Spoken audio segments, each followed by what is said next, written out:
Hi there. I'm Brianna Bowling. I am the founder of Retreat and Learn. I'm going to ask your help today. I'm trying to bring all types of educational opportunities to you, but I need you to subscribe to my YouTube channel. I need you to follow me on Facebook. I need you to share these videos so that people know about these educational opportunities that we have. We have some great guests, and I really want to make sure that their word is heard. So we're going to get into today's topic right away. Negative self-talk is prevalent. And, I hear it all the time. I'm not good enough at being a parent. I'm not good enough at being an employee, a spouse, a child. And I think a lot of times we are sometimes kinder to other people more than to ourselves. So our guest today, Megan Fenyoe, is an Air Force veteran, a licensed clinical mental health therapist. She's the author of the book, You Are Enough, 5 Steps to Move from Struggle to Strength. We're going to hit 2 of them today. Host of the Blonde Bombshell podcast and I Am Enough TV. And she's a busy woman, founder of the international I Am Enough movement. So with that said, let me bring her in here. Welcome, Megan. Hi, thank you so much, Brianna, for having me. I'm so excited to be here. I am too. I've been really looking forward to today. And I've talked to a number of people about this conversation that we're going to have. And it really is important. I think right now, especially because so many people are dealing with just not feeling all that great about themselves. So I'm really glad you're here today to help with that. I was wondering if you could just start with just explaining what is the I Am Enough movement? How did that come to be? And what is it? So I've been a mental health therapist for the last 15 years, and I'm also a domestic violence survivor. I walked away from my abusive marriage 2.5 years ago and literally had lost every sense of feeling like I am enough. And not just in the marriage, but every aspect of my life. And so when I started doing my healing, my trauma work in my own therapy, I really embraced that phrase of I am enough. And so I started writing every day on a note card why I was enough. And it started off very small, like I am enough because I got out of bed that morning, because at that point I had to start from ground zero. And a year after I walked away from my ex, I came up with this idea. As a therapist, I talk a lot about the power of visual coping skills and how we can change that negative thought when we distract our mind and focus on something visually. So I came up with these cards, and these cards are visual coping cards. It says, I am enough. And then on the back, it has the word because with 3 lines. And I really didn't know what was going to happen with this movement. So I just started handing out these cards to people and would give them away, on different interviews and that kind of stuff. And people can order these for free. You get 5 of them. And I launched it in February 2019. And within a year, I had sent over 7,000 cards to 22 countries in all 50 states, meaning that people had heard about the movement, either doing interviews like this or me when I was speaking at events and this and that. And so the movement was just a movement. It was literally just handing out these cards to whoever wanted them, or, anytime I could lift someone up. And so it's awesome that we're in 22 countries. And then I got kind of stuck because I'm like, okay, the cards are great, but I really wanted to do more. And so I made the decision with some help from some people, because I never thought that I would I'm a therapist, right? So I don't own a business per se, but I decided to take a leap of faith. And back in September of this year, the I'm Enough movement turned into a 501c3 nonprofit. And so we're raising money to build a domestic violence and emergency shelter here in San Diego and other shelters around the country through the I Am Enough movement. So we're brand new, but we're just, doing the fundraising stuff. And the cards are always free, but now we have shirts and bracelets and all of this great stuff to share. But the cards are what started the movement. And I still probably get card orders at least, if not every day, every other day. I'll get a notification and they just go out, and it's just great. So that's where the movement came from. That's really cool. And I had another question I was going to ask, but of course, this is how I work. I get you say one thing and I'm going another direction. Yeah. But I was just curious, as you started this movement, I mean, you started it because you were trying to tell yourself, I am enough. Did helping others and sharing that I am enough movement, did that help you? Oh my gosh. So I love this question because literally 2.5 years ago, I lost my 6-figure income. And then 3 months later, walked away from the abusive marriage. I had absolutely nothing. I'd been a therapist. And at 38, I lost my entire life. And so that's when I started writing my book, which I never thought was going to be a book. But the minute I started sharing my story, which was literally about 6-7 months after I walked away from my ex, my entire life changed. It helped me gain that confidence that I have a story to share, and that when I went through my trauma and all of the sadness and all of that stuff, there was a reason for it.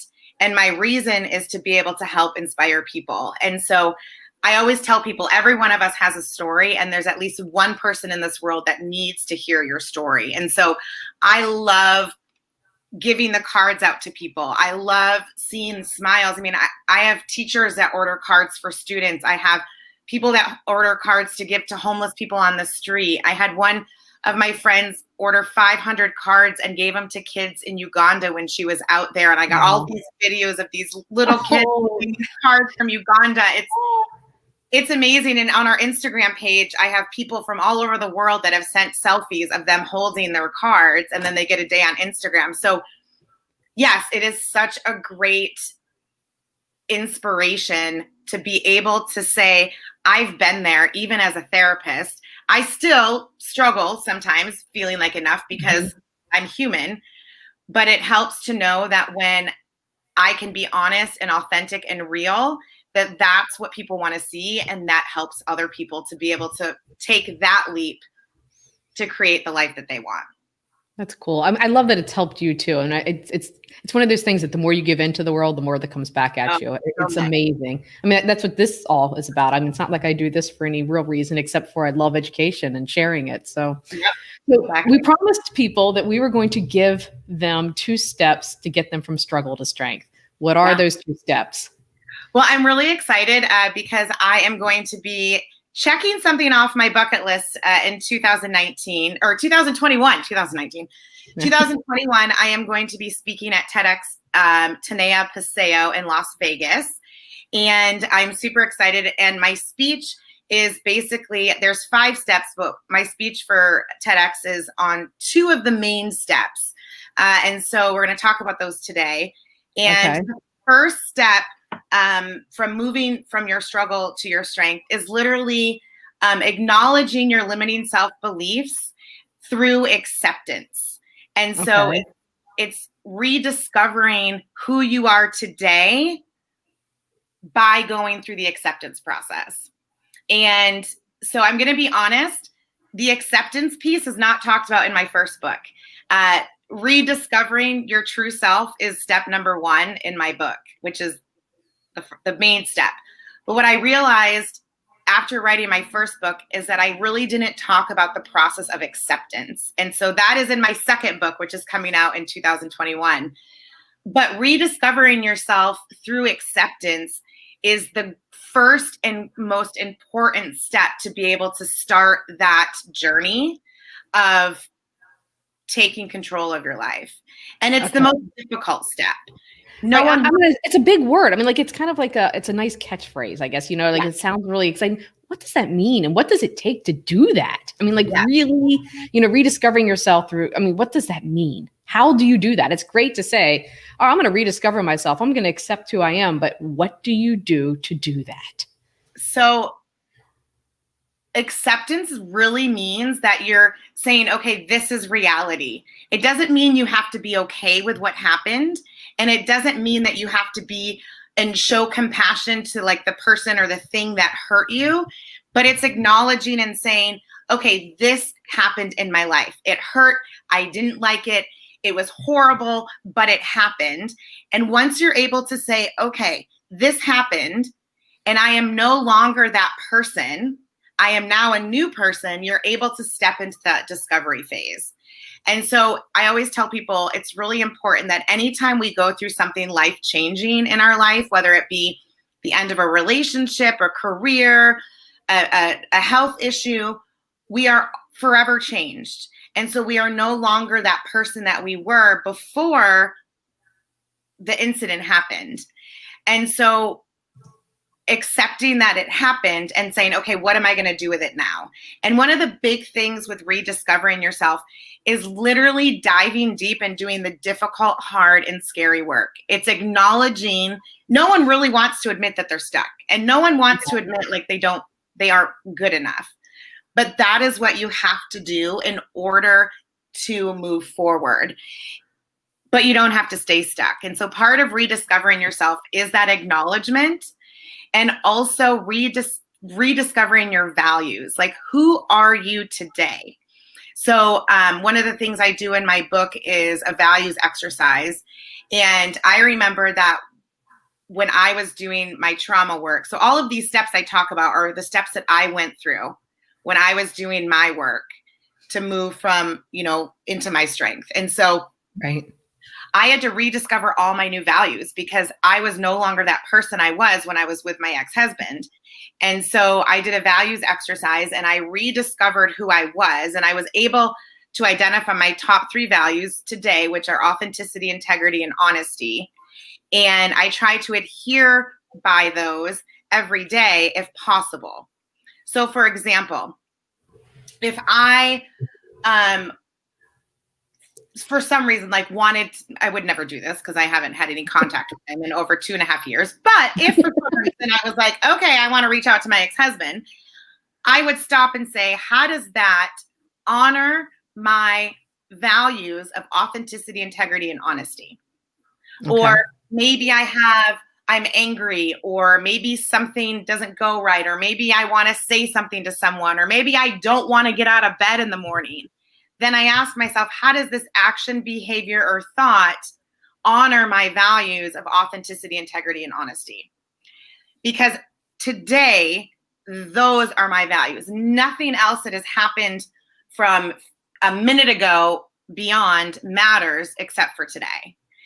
And right. So the rediscovery part is literally figuring out who you are today, what makes you excited, what are your passions, what is your purpose, what are your values? What are the things in your life that you have to accept? Again, doesn't mean you have to be okay with it, but what are the things in your life that you have to acknowledge and close the door on and move forward? So do you find that sometimes people have to compromise on some of it? Let's say that you have 3 or 4 values. Let's say you have 4 values, okay, that you're coming up. You said you had 3, right? So you have these 3 values. Are there times where you have to compromise on those because of other reasons? Let's say that, maybe one of I did a value exercise not long ago, and one of mine is community, and helping the community. But one of my other values is family. And sometimes those 2 values conflict, because in order to honor my family, I have to give up community. And sometimes to honor my community, I have to give up my family. So when those values conflict, do you have any recommendations on what to do in that instance? I think that's such a great question. No one's ever asked me that question. But I think I love it. So I love it. I love good. I love being put on the spot because I like to be authentic. I think that we can have more than 3 values. And yes, there's going to be times where sometimes our values intertwine and sometimes they don't. And so I think honestly, it's really based on what your initial feeling is. What's the word I'm looking for? What is the word? It totally just slipped my mind. Your intuition. So really basing it on your intuition. So if there's something that you have to do in your community and it's going to interrupt with your family, is there a way that maybe you can do something later? So it, to make up for the time with your family or whatever. So it's right. Literally kind of reframing things and in your mind and listening to your intuition and what's telling you that you should do. So it's okay at times to compromise some of those values because it's going to have to happen. But, how can you try to have the best of both worlds, I guess, is basically exactly. I love the feeling. I think you called it intuition. I call it my gut. I try to think about what my gut is telling me. And sometimes it's hard to listen to that gut.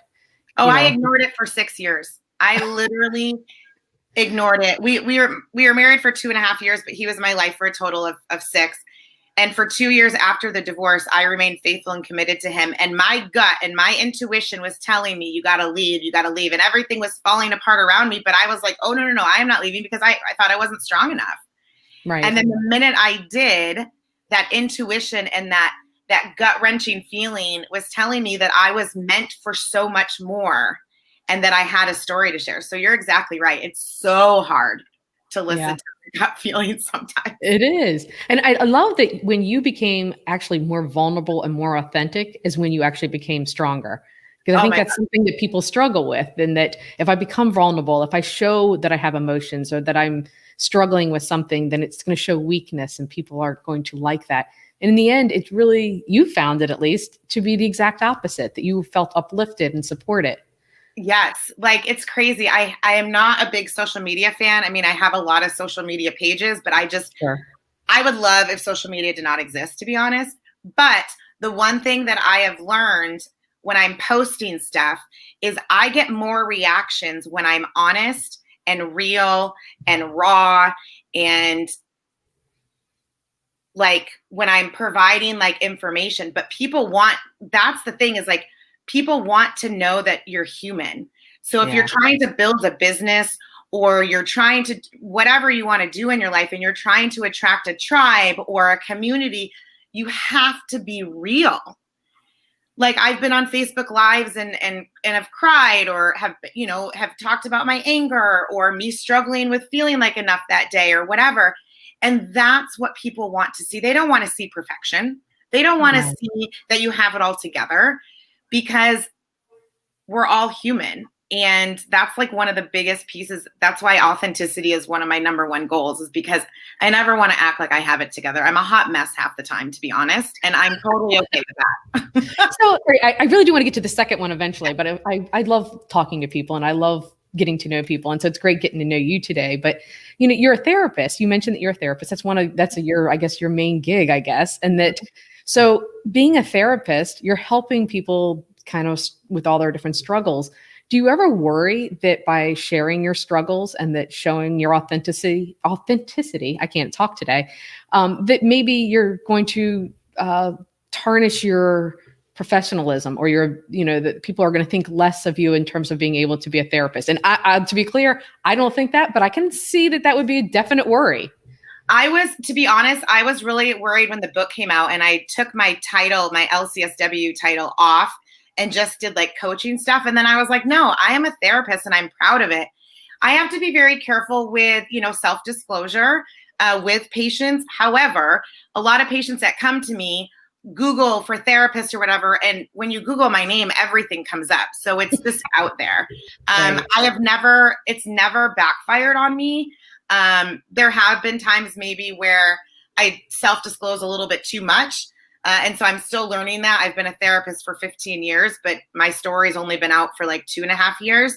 But honestly, I get more patients, we call them patients, but patients because of my story, because I know how it feels. A lot of people that want therapists, like they want therapists that have been through something. Like, that's why I always say I became a therapist. Most therapists become therapists because they've been through something in their life. And they want to know that you're human. They want to know, like, I struggle with anxiety. I have a PTSD diagnosis. I'm a little OCD. And so, so I think for me, it helps be more relatable to my patients, I think. I would agree with that, definitely. Before we get to the next step, I do want to just remind anybody who's watching live that you can post questions in the comments, whether you're watching via YouTube or via Facebook, and they will come through our little chat channel here, and I can ask Megan while we are live any questions that you have. And if you don't want your name posted, I can not mention your name. However, it is going to show up in the comments, so I want to make sure people know that. So we're going to move to the second topic. So what is the second step? The second step is learning to combat your limiting self-beliefs, which helps you move into your strength through the use of grounding skills. And so grounding skills are kind of exactly what I had just talked about with the movement cards. So there's hundreds and hundreds and hundreds of grounding skills. And what that means is that you find a technique or a skill that you use when you literally acknowledge that you're having a negative thought. So we call it as therapists like cognitive restructuring and thought stopping. So when you acknowledge that you're having a negative thought, which we all do, because unfortunately that's how our brains are wired, grounding means you acknowledge it and then you immediately put a skill or a technique in its place to distract yourself from that negative thought or any like physical pain or emotional pain. So that's where the visual coping cards come in. So anytime that I had a thought that I wasn't enough, I literally would pull out my card and read what I wrote on the back. And once you read it, once you look at something, your brain automatically stops thinking what it's thinking and it's going to like reading this. And there's a bunch of different techniques that I do with patients. I have a lot of free resources on my website because I am a therapist. And there's actually a bunch of grounding techniques that your listeners and viewers can download for free on my website. But this is just one of them, the visual coping skills. And so that is a great way to literally ground yourself, either mentally, physically, soothing. It's literally distracting your mind from whatever is causing you negativity in the moment. So what do you do if you do that and it doesn't work? Let's say that, you're saying, okay, you recognize I'm having a negative thought here. I need to ground myself. You read the thing and then you think, yeah, but I'm no good at this. I'm not a good mom. What's the next step? So this is a great question. I always say you have to have a lot of tools in your coping tool belt. And so you have to have a lot of grounding skills because a visual coping card may not work for one negative thought, but it may work for another one, right? And so that's why you have to literally practice, and find different skills that help you when you're feeling these limiting beliefs. So it could be a visual coping card. Another thing could be distracting your mind by like thinking about all the ice cream flavors that you can, right? Okay. Or closing your eyes. That's actually one of the exercises I'm doing in my TED Talk is I'm literally for 10 seconds having everyone close their eyes and think about all of the ice cream flavors they can in their head. Because during that 10 seconds, you're not thinking about that negative thought. You're literally thinking about ice cream, right? So, or it could be like closing your eyes and imagining like one of your favorite memories or your favorite picture, like the beach or your favorite place to go, right? Anything that literally can just take your mind from that negativity. And so on those handouts I have on my website, there's just a ton of different examples. It's funny you say that. So I do something similar to that without realizing I don't have a name for it. But when I'm kind of anxious or worried about something, I ride horses. Okay. Not when I'm anxious all the time. Right. And so riding horses, if you're doing it, you have to really think it's a physical exercise. It's also a mental exercise. And if you're not engaged mentally, some bad things can happen. So you really have to think about what you're doing. And so when I use it a lot when I'm trying to fall asleep. I think about riding a horse and the things that I can do. It's also a really relaxing thing. So kind of like mentally kind of just goes, ooh, okay, you're going to chill out right now. So it's funny. I do that without having a name for it. So I can tell you, there's so many. It's great. There's so many things. Like even if you go out for a walk, people are like, well, if I'm walking, I think about it. You don't do that. You like count the cracks on the sidewalk or count how many cars are going by or listen to music and literally listen to the words, repeat the words in the music. Think of all of the things that you can starts with the letter C or whatever. And so I have a lot of patients that literally make note cards of all of these different grounding skills so that when they're in their head so much and they can't get out, they pull out these note cards and then they're like, oh, wait, so let me try this grounding skill. Let me think about the ice cream flavors. And if that doesn't work, then they flip the next card over. Let me try this one, right? So you have to have a lot of different skills. And so I literally have patients that carry the notebooks, the spinal notebook, note cards, like in their bag and stuff. So they can just pull it out when they need it to distract their mind. That's great. I think it probably goes back to that whole counting sheep. That's probably where that all came from. Yep. Like when you're trying to follow minds thing. So one of the things I want to ask you is that I was reading through your website and doing some research on you, and you discussed in one of your blogs or something I read about mind blocks and the different mind blocks that some that you have and some of the people that you've worked with and some of the people you've coached on mind blocks that prevent them from moving to a position of strength. Can you discuss some of those and not in particular, but just some, what are the big ones, the ones that you see over and over and over again? It's definitely, so they're also kind of like we talk about like cognitive distortions. So they all kind of go in the same thing, but definitely the I'm not good enough mindset, the superhero mindset where literally like you feel like you have to do everything for everyone and you're not taking care of yourself. Me too. Right? Problem. Yes. Like, and that really is like, I should be doing this. I have to be doing this. So it's literally figuring out the words that you're telling yourself because those are the blocks. So kind of the same thing as mindset blocks are like the cognitive distortions, where a cognitive distortion mindset block is like catastrophizing, right? So I'm sorry, what? Catastrophizing. What is that? Help me out. That's such a nice big word. I love it. It is. It's one of my favorite words because there's a great quote that goes with this mindset block.